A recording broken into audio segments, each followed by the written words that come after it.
Hey guys, what's up? My name's FERYL. Welcome back to the United Kingdom, where I make stuff for fun and for Ken. And we've come to the end of the Mojo Dojo Casa House, where I used inspiration from the LOL OMG house to create the most Kentastic house that I could possibly come up with. It's been a journey. So between the last video and this one, I did recreate some more plants for the outside rooftop garden. I just wanted to tidy it up and bring it all together. So there's more ferns and palms, and I added some more flowers, and I've just tidied it up a little bit. And I also added the sofa from the original house. So the last room of this house is Ken's bedroom. Now, because there is no inspiration on the previous house for an actual bedroom, because all of the spaces are combined, I've had to kind of come up with something from my own imagination. Now, a lot of the house is based in 80s design, so I wanted to go for a kind of peach tone, which was really popular in the 80s. So as you've seen, I've sanded down the roof, and I'm just spraying it with just some spray paint, and I gave it a few coats because I just wanted to make sure that it was all even.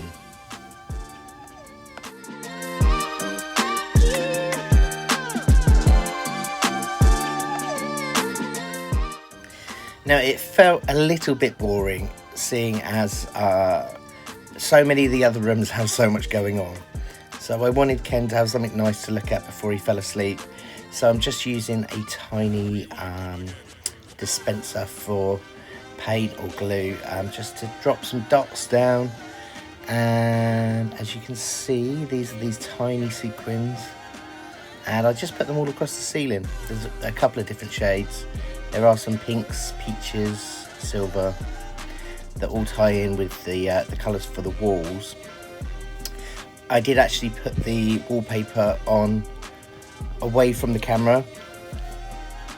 You know, you've seen me put wallpaper up before, but this is the exciting bit. I looked for an 80s bed, and this is probably somebody's AI work. I don't love AI, but I wanted to kind of replicate that look. So using the light that I'd found in a charity shop back in May, I was figuring out how I could use this. So, you know, Ken loves dressing as a cowboy, so why not turn this into the headboard for his bed? So I just need to make a top piece. Originally I wanted to make it into the shape of the top of a Stetson, but as you'll see, that didn't kind of work out. But instead what I used was the top of a, what are they calling them now, Barbie style doll packaging. And I cut that down with some tiny slits all around the edge, just so it enabled it to lay against the cardboard. And I will eventually spray paint that white. And I've cut a piece of cardboard, firm sort of cardboard, to put into the middle. Now, the one thing I wish I did do is, you'll see that I fill this with the stuff in. You know, you can basically take this from any cushion or stuffed toy.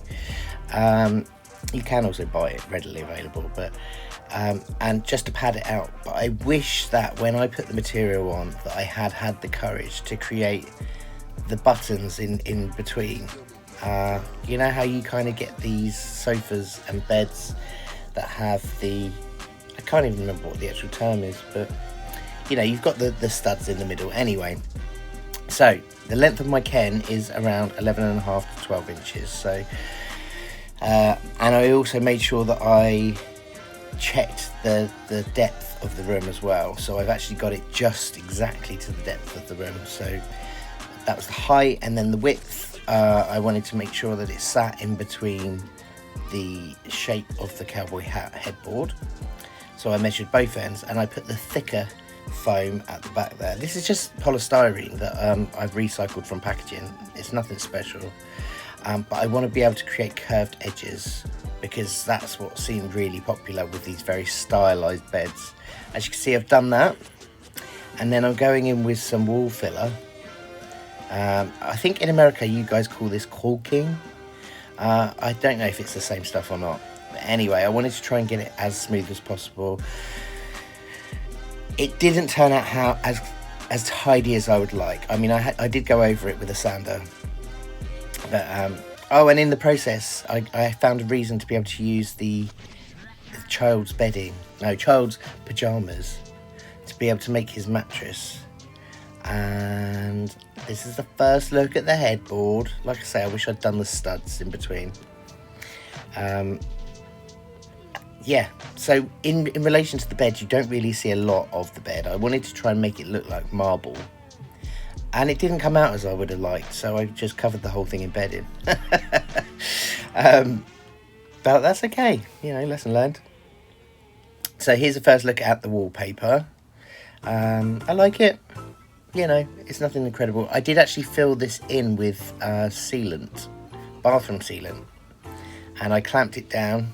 I didn't show a video of it, but yeah, I had to put a whole new floor onto this because the floor had bowed. And on our next project, see, there is another project that's already in my head that sat right next to me. There is a very dilapidated house. Now the frame is good, but the floors need completely ripping out and replacing. So I'm going to have to do that with hardboard. And as you can see, I've taken out my rotary tool. I didn't want the wire coming up from the top, even though I'd cut a groove into the top of the headboard to make it available to do that. But so I'm taking my rotary tool, and this is not pretty. Like I've said many times, I am not a professional. I do actually tidy it up. What you see this looks terrible, but I did actually spend a really long time off the camera getting this pretty much square and tidied up and dusted out and whatnot. But a lot of what I do on these videos is to kind of inspire. I hope that doesn't come across in an egotistical way, but you know, we can have so much fun with what's already readily available to us, that, you know, try using different things to create things. Like, look at something and see what you can make of it. This was a ring box, and I'm going to turn it into a bedside table. So I marked where I want the legs to go in the bottom, evenly around the bottom. My hands are covered in glue as per usual. I swear I don't leave the house looking this shoddy, but you know, when you're in the middle of something. And then I actually drilled, using my rotary tool, into the bottom of here at a 45-degree angle, spray painted it the same colour as the ceiling, and put some cocktail skewers in the bottom. So we need to do something to this area. I wanted to create some climbing plants, and so I just used, again, our favourite kebab skewers to put something together. I didn't actually use these, but I wanted to show that this is just some twine that I've cut down into tiny pieces, glued together with some wood glue. And you know, you can paint these and just turn them into tiny plants. You know, it's a nice thing to do of an afternoon. So I needed to be able to fill these plant boxes. And so what I did is I put some polystyrene in the bottom, and I made a mixture of glue, coffee, flour, some tea that I had steeped. Sorry, I don't know why somebody's beeping outside my flat. And this is kind of what it came out like. It's a bit of trial and error. And yeah, this is me putting bits of damp tea bag in in with this concoction, and it just means that I can then fill it up and make it look more like soil. I'll show you what I did in a second, but I used rock salt. I think it's from the Black Sea or Dead Sea. If you use this to make it look like rocks, please be aware, this salt stinks like eggs. So I did actually have to put some baking soda over the top to take away the smell, and then drop some of my aftershave into it. I don't think I've seen anybody else do this. In my head, I've created this myself. The vines are the vines off of tomatoes. So tomatoes on the vine, you just let them dry out, and then you can create rose bushes and climbing plants and whatnot. If somebody does take this idea and puts it in a video, please let everybody know that you got it from here, because it would be nice to have some new followers and to interact with the community. So let's take a first look at the finished house. I'm going to show you without any guys visiting the house. You know, they haven't had a peek at it yet. But this is what it looks like in the daylight, with some of the lights on. I have a confession to make. I have misplaced the original kitchen. I have no idea where it is. In between moving this house, this massive house, from my lounge into my bedroom, I now cannot find that kitchen, so I've had to replace it with another one.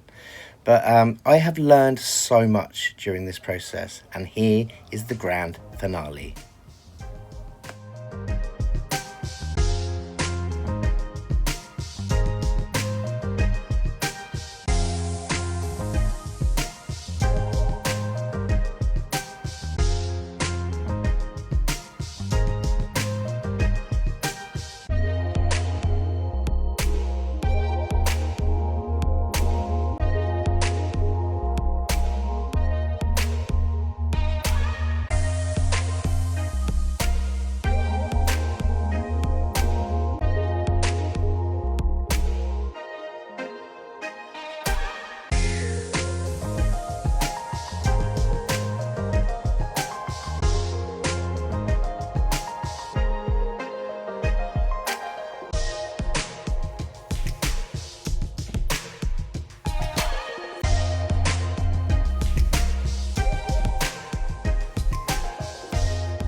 I sincerely hope you've had as much fun as I have. Like I say, there is another project on the way. I will be asking you for advice on what style this next project should be, because I'm literally working from the bottom up. So thanks for coming along. Please do leave a comment. You know, if you've got friends that are into fun stuff, send them this video, and hopefully they'll subscribe, you'll subscribe, leave a comment, leave a thumbs up. I really would love to become a part of this community, and I've been following videos for years, and it's just so lovely to get to finally do something myself. So hopefully you'll come back again soon, and I will see you in the next one. Laters.